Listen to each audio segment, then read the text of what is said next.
Good afternoon, class. Dr. Sanchez. My name is Jared Wilson, and my graduate project is on job satisfaction and employee engagement.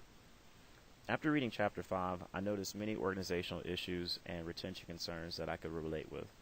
I wanted to explore a little bit further the nature of retention. First, we'll define job satisfaction.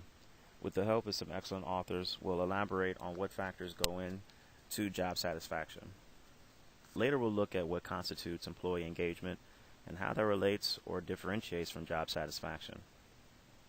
Finally, we'll look at the results from the survey I conducted, asking specific questions as it relates to job satisfaction and employee engagement. And then I'll conclude with the limitations of the study, suggestions, and recommendations for today's workforce. So, let's get started.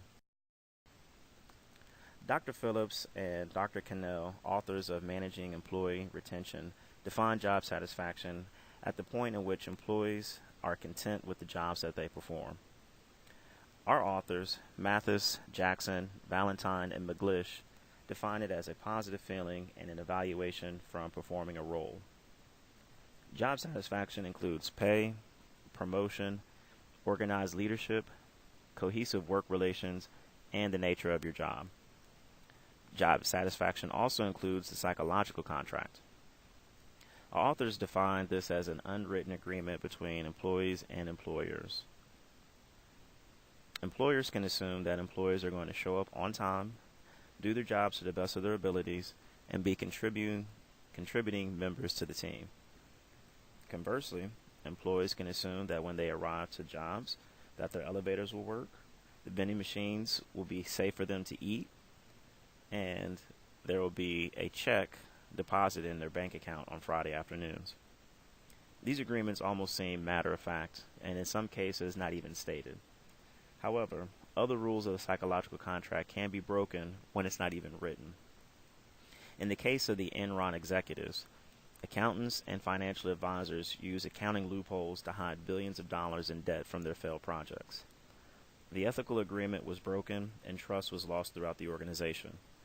Distrust, illegal acts, unethical behavior are all grounds for violating the psychological contract.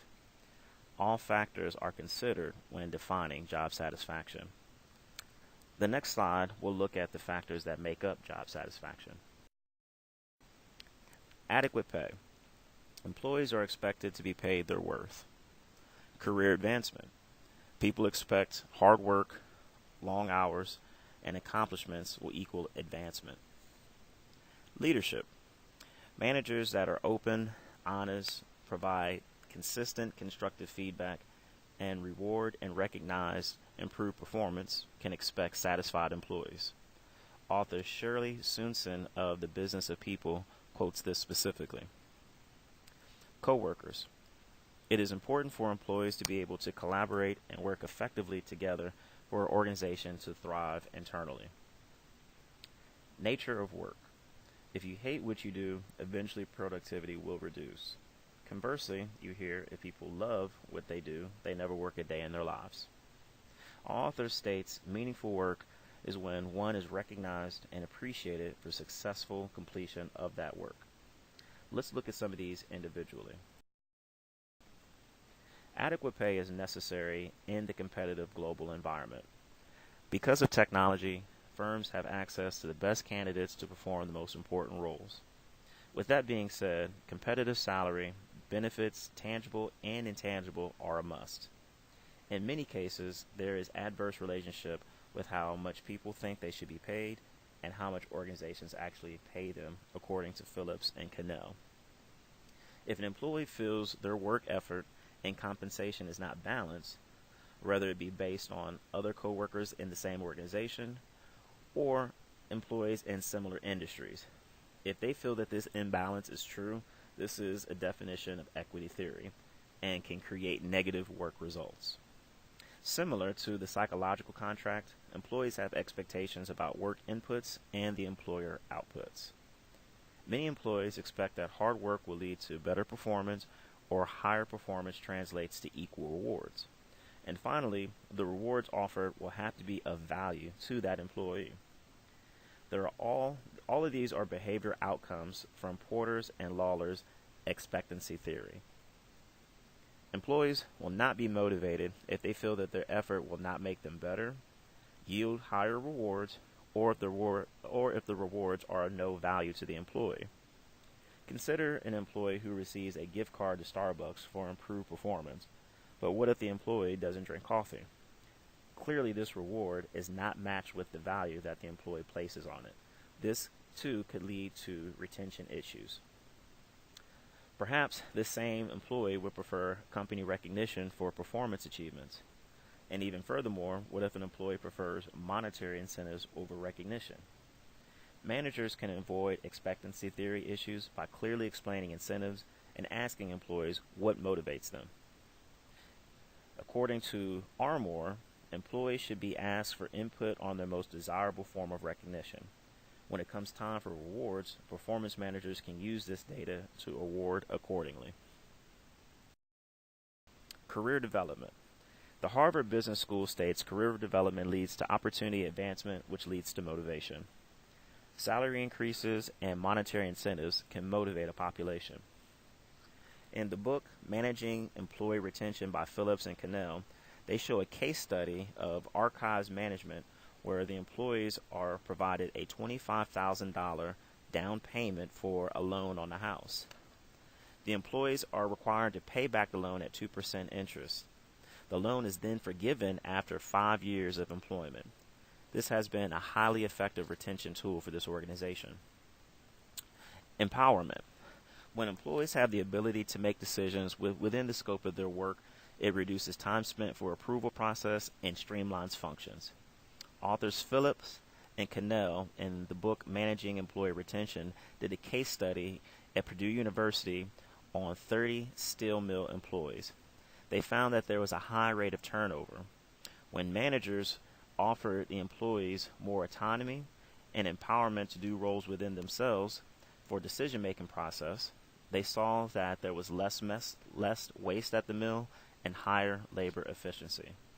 It is clear by empowering employees, it gives them more motivation and increases employee retention.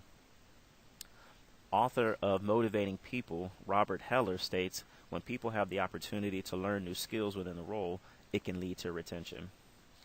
Allowing employees to cross-train creates variety within a role and builds experiences and minimizes function or departmental closed-mindedness, from the Harvard Book of Business.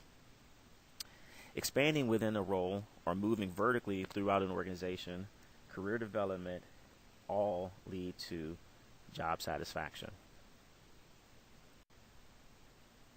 Leadership. Good leaders impact all parts of business. Similar to chess, war, and in business, when the leader falls short, so do the followers.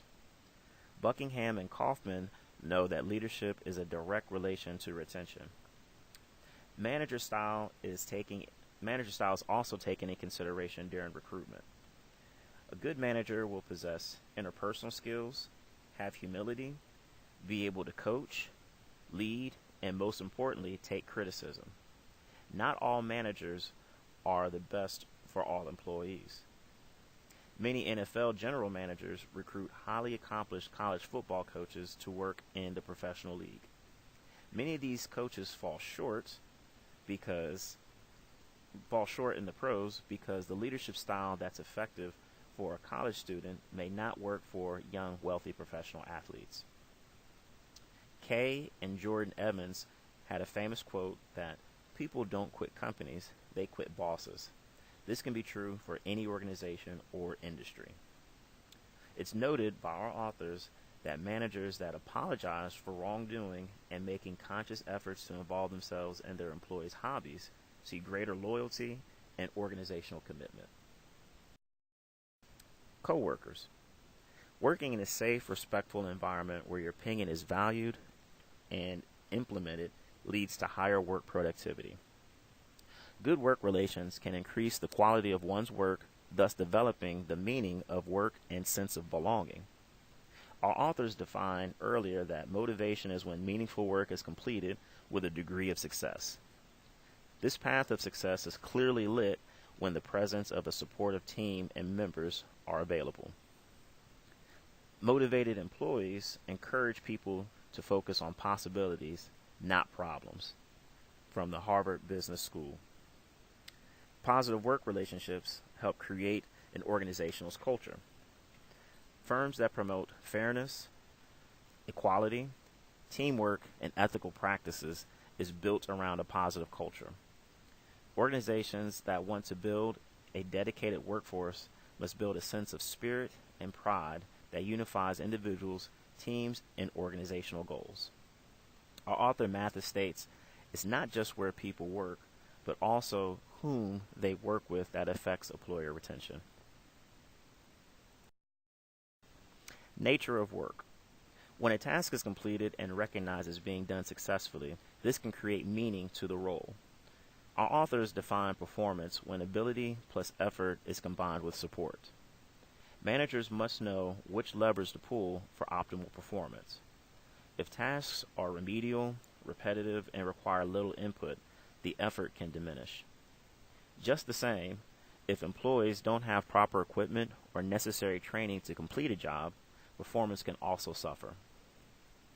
The nature of one's work must match their abilities. Second, the role must have meaning if effort is going to be exerted. And lastly, employees need support and resources to their jobs to be done effectively. Employee engagement.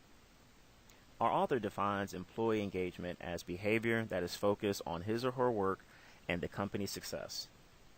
Authors Royal and Agnew defined it as energized employees with goals and objectives and eager to help organizations succeed.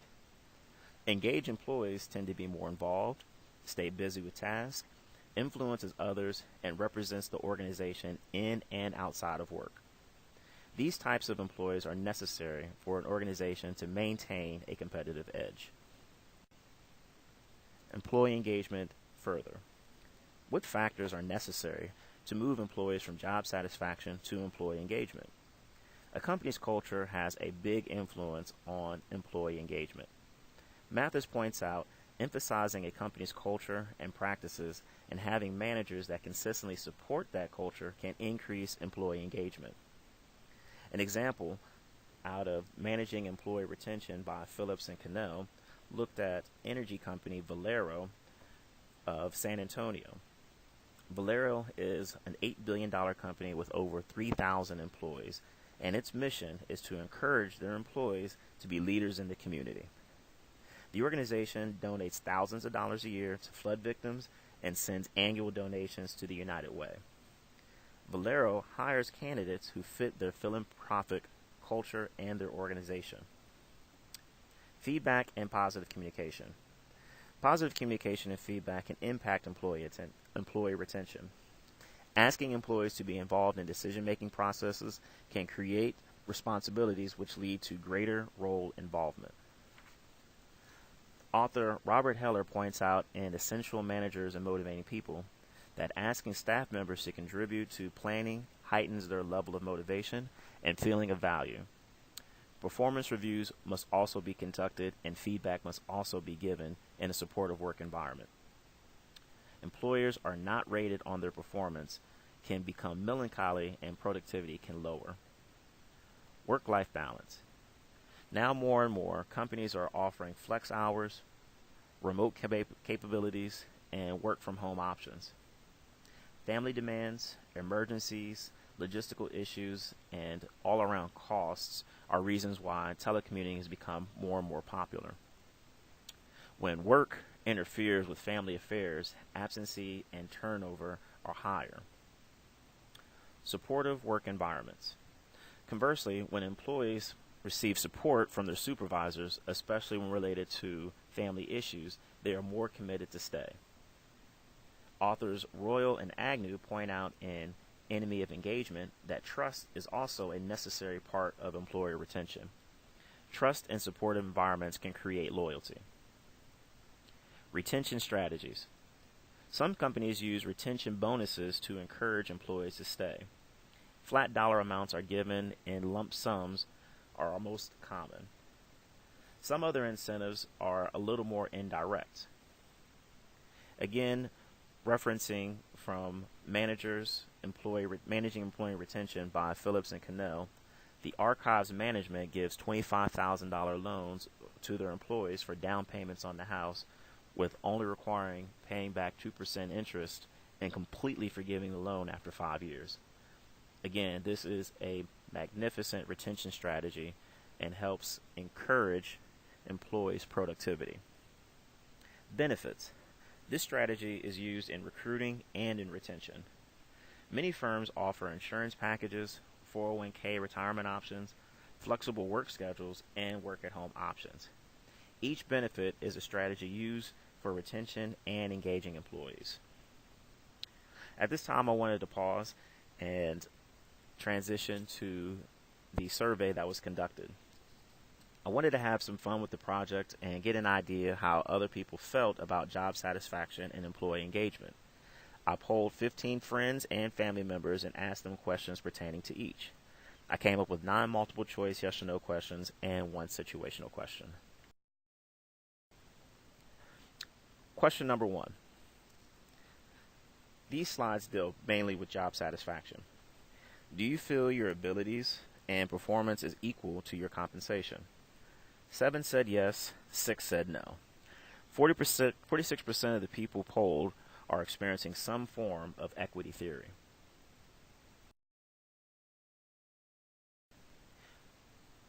Question number 2. Does your organization provide you with the necessary tools and resources to perform your job effectively? 11 said yes, 2 said no. Our authors have pointed out performance equals ability plus effort plus support. The manager of these 2 participants who said no is not effectively leveraging all their resources for optimal performance. Question number 3. Is there an opportunity for job advancement in your organization? 12 out of the 13 said yes. The one who said no has a very basic job satisfaction that has not been met. Question number 4. Does your organization offer continued training and development tools? 11 said yes, 2 said no. For job satisfaction and employee engagement, the opportunity to sharpen your skills is important. This is for the individual and for the organization. Number 5. These next set of questions deal more with behavioral responses and needs. What's more important, getting along with your coworkers, supervisor, or receiving various benefits? 7 said coworkers, 6 said benefits. This was surprising, almost an even split. It shows that the majority prefer good working relations over compensation.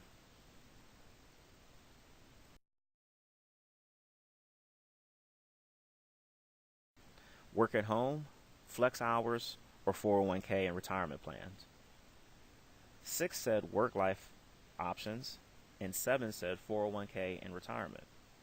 This response means managers must identify what benefits are important to whom. The diverse working population has different sets of needs. I chose to poll millennials, Gen X, and baby boomers to see a contrasting response. Question number 7. What is more likely to keep you with a company? Work-life balance options, career development, or increased salary? 7 said work-life balance, 2 said career development, 4 said salary increases. Each of the respondents are factors of job satisfaction and employee engagement. Managers must determine what mix of benefits, rewards, and recognition employees respond to, and must make those available. Question number 8. What's more important, company-wide recognition for a job well done or monetary incentives? 7 said recognition, 6 said monetary incentives. Authors Phillips and Cannell states managers should simply ask their employees what incentives motivate them. Rewarding when employees don't see the value of a reward may make their work feel undermined. Managers need to identify what gets people out of bed in the mornings and use that as their motivating factor. Question number 9. How important is company culture? We did a scale from 0 being the least and 5 being the highest. One respondent said 1 star. No respondents said 2 or 3. 4 respondents said 4 at the highest level, and then 8 responded at 5. It surely shows that 61% of the respondents feel that a company's culture is important to them as far as job satisfaction and employee engagement. The final question was a situational one. Consider this scenario. You've just been promoted to VP of your organization that comes with a 25 salary increase and a $50,000 signing bonus. The day after your promotion, you find out that the organization is being investigated for child labor law infractions in their overseas operations. You also learn the CEO of the company is being questioned by the SEC for trade violations. Would you keep your new position? Please give a brief explanation. This was the most surprising statistic of all. Half of the people said yes, and the other half said no. I placed a reply for one of each. For one that said no, anyone who's in a leadership position will go down with the company. I also don't want myself associated with someone with those values. Alternatively, a correspondent that said yes said I would keep my position because although there is an inquisition of possible ethical violations, there has no guilty verdict. The legal process has run its course. I really enjoyed all the responses and thought it was pretty cool to see the difference of opinion when it came to job satisfaction and employee engagement. Some of the limitations, the biggest one in this study is honesty during the evaluation. The best way to measure job satisfaction and employee engagement is asking employees how they feel. The limit is how truthful they will be to the response. To avoid this dilemma, surveys or questionnaires need to be anonymous or evaluated without retribution. In conclusion, job satisfaction is when basic needs of the employer and employee relationship is met. Employees will show up for work, do their jobs because people need income to pay for their needs and wants, and organizations need people to perform tasks for the businesses to stay viable. To move employees outside the basic need stage, certain expectations must be met. This includes adequate pay, good working relationships, organizational leadership, the opportunity for advancement, and the nature of work. If the basic needs are not met, managers can anticipate turnover. Conversely, employee engagement is when employees are going outside their normal duties to accomplish tasks not only for themselves, but for the good of the company. This is someone who has complete buy-in or bleeds the color of the company. It's these individuals that are constantly busy, adding input for the organization, meeting customer needs before they are realized, promoting the organization outside of work, living the values of the company, and executing them in and outside the office. This is a clear difference between the engaged employee and a satisfied one. Our research shows to move employees from satisfied to engaged requires trust, supportive environment, value incentives, and aligning cultures. Our survey helps us define what people value compared to others. Suggestions and 21st century recommendations. Competitive pay. Managers must stay abreast in the marketplace. This includes talent and competitive salaries. In order to get the best of the best, firms will be willing to pay for them. When employees measure their value to people in the office or similar to workers in the same industry, they want to see a balance. If salaries are unbalanced, equity theory can seep in, thus reducing retention. It's important for managers to update their job qualities and specifications frequently to make sure that they have access to the best talent and the resources to retain them. Career advancement. Without the opportunity to move up in a company, motivation can be inhibited. If there is no room to move up, then efforts reduce. Our authors point out the definition to performance equals ability plus effort plus support. Without our high performers, organizations cannot remain competitive. Coworkers. Authors point out that teamwork and fair organizational policies retain good workers. People enjoy coming to work when they like the people they work with. This is important because it promotes collaboration and innovation. These are the elements of competitive advantage. Nature of work. We've seen the definition throughout. There is a motivating effect when making successful progress and meaningful work. When people enjoy and are good at what they do, there tends to be self-obligation to do your best. It's important for managers to assign employees to roles that will challenge and develop their specific skill sets, according to Phillips and Cannell. For firms to be successful, they must harness all natural talents from their workers to encourage self-discipline and preservation for the organization. Leadership. Managing the right leadership with the right staff can make or break an organization. Employees want leaders that are able to guide, train, mentor, provide feedback, and receive constructive criticism. They also need managers that will engage employees, challenge their skills, all while being fair, honest, and living the values of the organization. Leaders will do well with retention by creating and evaluating a process where performance is revived and evaluated. Leaders must also receive critical feedback from their staff to know how better to serve them. It's once said, leader is defined by the success of their team. Employee engagement. Benefits. Employees expect competitive pay, but they also want flexible work hours, retirement options, and affordable insurance. Knowing which benefits to match with which employees is an important characteristic for managers. Managers must have these because if a salary is close running to a competitor, it will be those intangible benefits that can reduce the hire or increase turnover. Company culture. How an organization represents its corporate social responsibility can have a big impact on who will do business with them and who will work there. People want to work where they are being challenged and their best skill sets are being tested.